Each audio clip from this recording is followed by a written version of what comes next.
apology. Everything looks for a mate. But in my day, if you did that, you were importuning for an immoral purpose, and you were a criminal.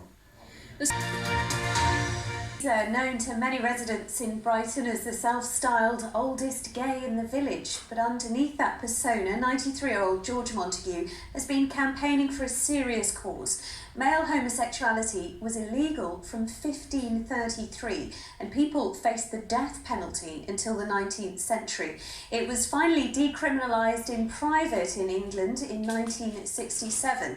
The age of consent wasn't lowered to 16 until 2001. Last month, the government announced plans to grant pardons for gay men unfairly given criminal convictions. But George Montague believes that the government should be apologising. And today, he took his fight to Downing Street. Our political editor, Helen Catt, has more. Now in his 90s and married to his partner of 20 years, Som Chai, George Montague says he's a lucky man. But he, like thousands of other older gay men, remains a convicted criminal. I'm asking for an apology. Everything looks for a mate. But in my day, if you did that, you were importuning for an immoral purpose, and you were a criminal. This afternoon he went to Downing Street to deliver a petition asking for an official apology. The law banning homosexuality was scrapped in 1967, and last month the government announced its own Turing law, named after the famous World War II codebreaker, which will pardon gay men convicted of offences which have since been abolished. They shouldn't have ever given Alan Turing a pardon. That's an insult. What was he guilty of? Only like me, born, only able to love a man. What's wrong with that?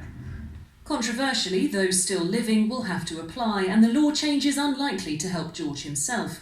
The 1967 Act only made sexual acts between men legal in private. With no gay social scene and living a double life with a wife and family, George says he and many others were forced to meet in public places and risk prosecution.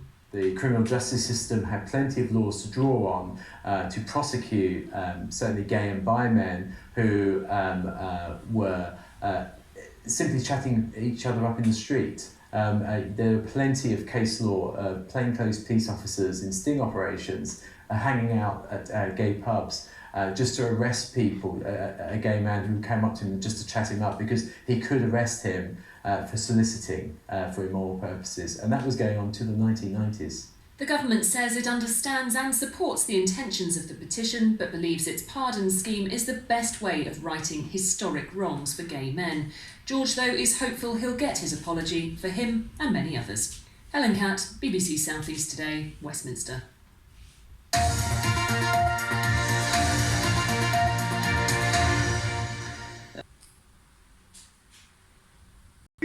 Like me, born,